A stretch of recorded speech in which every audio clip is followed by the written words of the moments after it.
Halo and welcome back teman-teman netizen atau warganet yang saya hormati semuanya. Di konten terbaru hari ini saya ingin membahas tentang timnas Bahrain yang telah memanggil 26 pemain yang akan dibawa untuk bermain melawan Jepang pada tanggal 20 Maret dan kemudian melawan Indonesia pada tanggal 25 Maret nanti. Jadi sama seperti Indonesia, Bahrain juga akan memainkan dua pertandingan yang krusial di bulan ini untuk menentukan langkah mereka lolos ke Piala Dunia tahun 2026. Sedangkan dari timnas Indonesia, kita semua tentunya masih menunggu pemain mana saja yang akan dipanggil oleh pelatih baru Patrick Kluivert. Meskipun sekarang kita tahu sudah ada banyak rumor yang beredar tentang ada pemain yang menolak panggilan dari Patrick Kluivert dan ada pemain yang tidak akan dipanggil oleh Patrick Kluivert untuk gabung dengan timnas Indonesia. Tapi saya pikir dalam hal ini kita sebagai supporter timnas Indonesia perlu berpikir secara positif dan memberikan ruang bagi Patrick Kluivert untuk menentukan pemain mana saja yang nanti akan dia panggil. Karena sekarang sebagai pelatih baru, dia perlu juga melakukan penyegaran di skuad timnas Indonesia dengan memanggil tentunya beberapa pemain yang baru untuk bisa menjadi bagian dari timnas Indonesia, tentu dengan harapan juga agar para pemain tersebut bisa memberikan kontribusi di atas lapangan. Dan saya harapkan nanti Patrick Kluivert akan memanggil beberapa wajah baru yang bisa juga dengan cepat blending atau beradaptasi dengan mayoritas para pemain yang bermain di Eropa. Karena kita tahu bahwa sebetulnya ada beberapa pemain yang bermain di kompetisi domestik yang sebetulnya menunjukkan performa terbaik mereka dalam beberapa bulan terakhir di Liga 1. Tapi selain itu juga teman-teman, kita tentu berharap semua pemain dari timnas Indonesia dalam kondisi fit, bukan 100%, tetapi 110%. Karena yang seperti kita ketahui bahwa Kevin Dix tidak bisa menyelesaikan pertandingannya di Conference League dini hari tadi melawan Chelsea dan harus diganti lebih awal. Namun kabar baiknya Kevin Dix sendiri telah memberikan update bahwa seharusnya cedera yang dia alami tidak begitu serius dan diharapkan setelah nanti ada pemeriksaan medis dia bisa gabung dengan timnas Indonesia. Maka itu seperti yang selalu saya katakan, bahwa siapapun pelatih dari timnas Indonesia itu harus punya skuad dengan pemain-pemain yang bugar. Kalau para pemain ini tidak bugar setelah mereka membela klub mereka masing-masing, tentu mereka akan sulit untuk bisa perform bagi timnas Indonesia, apalagi mereka akan datang dari beberapa benua yang berbeda. Ya kan, seperti Martin Paes yang kita tahu sekarang bermain di Amerika Serikat, Sandy Walsh sekarang bermain di Jepang, ya tidak begitu jauh lah untuk ke Indonesia atau juga ke Australia. Tapi mayoritas para pemain lainnya itu bermain di Eropa. Tentu mereka akan mengalami yang namanya jet lag. Jadi nanti itu juga adalah tugas dari pelatih fisik timnas Indonesia untuk bisa mengembalikan yang namanya match fitness dari para pemain timnas Indonesia kita. Dan saya sedikit saja ingin memberikan informasi kepada teman-teman tentang pemain-pemain yang dipanggil oleh pelatih dari timnas Bahrain yang namanya Talajic ya. Kalau nggak salah ini pelatih sebelumnya hampir saja dipecat.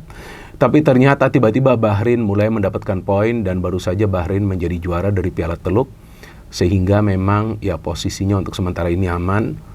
Dan sebelumnya juga kita tahu pelatih dari China juga hampir dipecat, tapi ternyata dia pun sekarang posisinya aman. Dan feeling saya untuk pertandingan lawan Jepang nanti tentu Bahrain juga akan menargetkan 1 poin. Jadi ini kalau hitung-hitungan saya nih teman-teman ya, mungkin juga hitung-hitungan saya salah. Tapi hitung-hitungan saya Bahrain ini akan menargetkan 1 poin lawan Jepang dan 3 poin lawan Indonesia. Jadi sebetulnya sama juga seperti timnas kita yang menargetkan yang idealnya nih ya, dan realistisnya itu adalah 1 poin di Australia dan 3 poin pada saat nanti menjamu Bahrain. Dan keuntungan bagi timnas Indonesia adalah bahwa ada 1 pertandingan home, ya kan, lawan Bahrain tersebut. Tapi Bahrain dua-duanya nih away. Tapi yang menarik bagi saya dari 26 pemain yang dipanggil oleh pelatih timnas Bahrain, ada sekitar 8 pemain yang bisa bermain di lini depan. Nah, ini yang membuat saya penasaran nih. Apakah jangan-jangan Bahrain ini menargetkan kemenangan di 2 pertandingan mereka di bulan Maret ini? Kan bisa saja. Karena mereka sekarang berada dalam posisi yang cukup baik setelah menjadi juara Piala Teluk, meskipun itu ya kita tahu lah turnamen yang berbeda ya. Tentu beda jauh lah dengan pertandingan-pertandingan di kualifikasi Piala Dunia. Tapi paling tidak itu memberikan momentum bagi para pemain Bahrain. Bisa juga mereka menargetkan total 6 poin. Dan jika mereka menargetkan total 6 poin, itu sebetulnya keuntungan juga bagi timnas Indonesia kita. Karena jika Bahrain berani tampil menyerang di GBK, itulah yang akan menguntungkan timnas kita. Karena timnas Indonesia kita tuh sebetulnya punya pemain-pemain yang cepat di depan. Dan jika nanti Joey juga selesai proses naturalisasinya dan dia kemudian bisa membela timnas Indonesia, dan bisa juga nanti dia diturunkan di pertandingan kedua lawan Bahrain, ya artinya kita akan punya pemain yang bisa memberikan umpan lebih cepat dari tengah. Selain ada Tom Hee, ada juga nanti Joey Pelupessy. Nah, jika nanti Bahrain berani bermain menyerang, tentu timnas kita akan bisa memanfaatkan yang namanya proses counter attack. Yang kita tahu bahwa itulah keunggulan dari timnas kita, meskipun sekarang diperkuat oleh mayoritas para pemain yang bermain di Eropa. Jadi teman-teman jujur nih ya, saya ingin mengatakan ya, dan beberapa kali sudah saya tegaskan di beberapa konten dari channel YouTube Bola Bung Bindar, bahwa bagi saya yang penting timnas Indonesia itu bermain secara taktis. Jadi ada yang namanya tuh game plan yang berjalan di atas lapangan. Kalau soal permainan indah atau permainan menyerang, kalau bagi saya itu bukan merupakan prioritas. Yang penting permainannya itu harus taktis sesuai dengan lawan yang dihadapi, supaya di atas lapangan itu para pemain itu punya koordinasi yang baik dan sinergi antar lini. Jadi permainannya tuh mencair. Jika permainan itu mencair, ada sinergi antar lini, percaya saya deh, kemungkinan timnas kita itu akan mendapatkan hasil akhir yang positif. Ya kalau nggak bisa menang, minimal draw. Jadi saya pikir itu yang paling penting sekarang bagi pelatih baru Patrick Kluivert. Jadi jangan sampai juga kita menuntut bahwa timnas Indonesia kita harus bermain menyerang. Saya pikir nggak perlu juga kita menuntut hal seperti itu. Yang penting mainnya itu pakai taktik. Dan taktik itu bisa dipahami oleh para pemain sehingga mereka bisa bermain dengan coordination level atau level koordinasi yang baik. Karena sekarang para pemain kita ini kan mayoritas bermain di Eropa, dan feeling saya starting lineup ini juga akan kemungkinan besar diisi oleh mereka semua, dan gak ada masalah. Jujur gak ada masalah bagi saya. Dan beberapa kawan-kawan saya yang saya bicara, ini gimana nih? Kan banyak sekali nih pemain-pemain keturunan yang sekarang menjadi bagian dari timnas Indonesia. Semua sepakat. Ya karena jika ada pemain dari kompetisi domestik yang ingin membela timnas Indonesia, tentu level permainan mereka juga harus meningkat. Kalau enggak nanti gimana kalau mereka tidak bisa bermain sesuai dengan standar permainan tinggi yang diperlukan untuk bisa bermain di pertandingan kualifikasi Piala Dunia? Bisa hancur timnas kita kan. Bukannya saya menjelekkan para pemain kita yang bermain di kompetisi domestik, tapi mereka masih kesulitan untuk bisa bermain di permainan standar tinggi seperti di kualifikasi Piala Dunia. Bukan artinya mereka tidak akan bisa, pasti bisa. Nah mereka harus bisa belajar dari para pemain yang sekarang bermain di Eropa, yang sekarang menjadi bagian dari timnas Indonesia. Karena kan kita melihat sendiri di Piala AFF lalu kan, pada saat mayoritas para pemain yang dibina di kompetisi domestik kita yang menjadi bagian dari skuad, kan sulit sekali mereka bermain. Padahal kita tahu mereka adalah pemain-pemain yang juga sebagian besar adalah pemain inti di klub mereka masing-masing di Liga 1. Tapi ini kan adalah fakta. Bukan artinya saya menjelek-jelekan mereka, tapi tetap saya dukung mereka. Ayo, step up. Ya kan? Ayo, sekarang nih kalian punya peluang untuk belajar, untuk mendapatkan ilmu dari pemain-pemain yang berkarir di Eropa. Kan kita bisa melihat cara mereka bermain, mindset mereka. Inilah yang membuat saya senang, karena sekarang PSSI juga coba untuk menaikkan level permainan dari timnas. Tapi dalam hal lainnya juga yang saya selalu katakan, saya ulangi lagi di konten ini, bahwa saya harapkan juga PSSI coba membenahi sistem pembinaan pemain muda kita, yang tentu dalam hal ini perlu adanya Dirtek.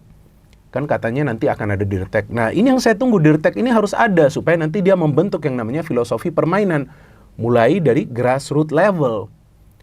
Artinya ini juga perlu dilakukan, tapi untuk saat ini karena memang fokus dan tentu targetnya untuk bisa membawa timnas Indonesia lolos ke Piala Dunia, ya memang yang perlu dilakukan adalah menaturalisasi pemain-pemain diaspora Indonesia yang memang punya niat yang baik untuk membela timnas Indonesia dan memang yang punya darah Indonesia, artinya kan garis keturunan.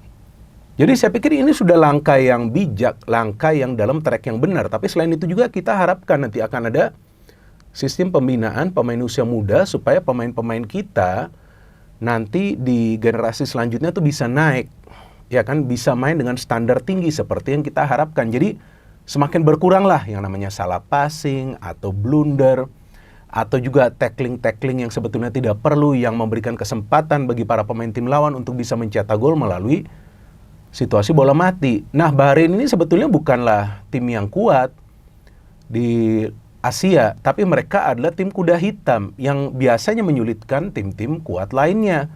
Karena mereka juga sebelumnya bisa menang di Australia dengan trik-trik mereka lah, dengan memancing emosi para pemain Australia. Jadi gak bisa dianggap remeh juga ini tim. Tapi yang saya menarik itu, kok banyak sekali penyerang yang di bawah. Bahkan beberapa pemain yang menjadi bagian dari timnas Bahrain. Kan tidak semua pemain ini yang dipanggil sekarang ini ke skuad timnas Bahrain bermain di Piala Teluk lalu, enggak. Tapi ada beberapa pemain yang dipanggil, seperti top skornya, kalau nggak salah namanya Muhammad Marhun. Ya, dia dipanggil, dia top skor dari Piala Teluk. Kemudian kipernya yang andalan masih dipanggil tuh, yang emosian kan pada saat di Bahrain. Jangan di sinilah ya, tolong bang, jangan emosian di sini ya, ini bakal rame nih GBK. Jadi di sini nggak perlu emosian, kalian Bahrain main dengan tenang, fokus saja pada permainan, dan kita supporter timnas Indonesia welcome kalian. Jadi nggak ada masalah ya, enjoy Jakarta ya, nikmatilah Jakarta, nikmati waktu kalian di Jakarta, dan coba nanti bermain di atas lapangan secara fair ya, jangan lagi ada drama-drama, karena para pemain kita bukan tipe pemain yang seperti itu. Bisa saja para pemain kita tuh lawan Arab Saudi, ya istilah yang netizen pakai kan adalah guling-guling di atas lapangan, tapi kan enggak. Mereka fight, kenapa harus menang 2-0? Kalau perlu menang 3-0, kan itulah baru yang namanya sportivitas. Jadi gak perlu mengulur-ngulur waktu, ya kan, drama-drama. Nah, ini yang harus diwaspadai oleh para pemain kita, drama-drama dari para pemain timnas Bahrain. Kemungkinan akan mereka lakukan juga, tapi seandainya nanti mereka dibantai di Jepang, nah mental mereka bisa saja down nanti sebelum melawan Indonesia. Apalagi jika Indonesia bisa mendapatkan 1 poin di kandang Australia, tentu para pemain kita confidence levelnya akan naik, tapi tidak boleh overconfidence, karena tetap tim ini gak bisa dianggap remeh. Mereka pun tahu bahwa rival mereka yang secara head to head untuk bisa lolos ke Piala Dunia itu adalah Indonesia dan China. Nah, bagaimana caranya mempersiapkan tim dengan baik? Yaitu memanggil pemain-pemain yang memang sekiranya bisa memberikan kontribusi. Dan bukan tidak mungkin juga nanti sebelum bulan Juni akan ada lagi tambahan para pemain diaspora. Gak masalah kalau bagi saya sih. Dan saya menanyakan kepada beberapa supporter timnas Indonesia yang saya tidak kenal, mereka juga dukung. Karena memang mereka ingin melihat Indonesia tampil di Piala Dunia. Maka itu yang saya katakan sebelumnya, bahwa bagi pelatih baru siapapun itu setelah Shin Tae-yong diberhentikan, perlu memberikan yang namanya hasil dan tentunya prestasi. Maka itu saya harapkan Patrick Kluivert bisa membawa timnas Indonesia lolos ke Piala Dunia tahun 2026. Dan untuk hal itu, 1000% saya mendukung Patrick Kluivert. Karena seperti yang selalu saya katakan, siapapun pelatih dari timnas Indonesia perlu kita dukung. Karena dia melatih timnas Indonesia kita. Kalau kita tidak mendukung dia, bagaimana caranya dia bisa bekerja secara benar? Jadi jangan sedikit-sedikit kita bacot-bacot yang nggak perlu di sosial media, tapi kita mendukung. Jangan kita banyak berpikir negatif. Sekarang pelatih baru, kita harapkan pelatih baru ini bisa melanjutkan momentum dan membawa timnas Indonesia lolos. Tapi yang paling penting nih, 2 pertandingan di bulan Maret nih. Wah, saya udah merinding nih. Bener, saya udah merinding nih. Kita tunggu teman-teman nanti pengumuman pemain yang akan dirilis awal pekan depan oleh Patrick Kluivert. No hate, no politics, only football. Salam sepak bola.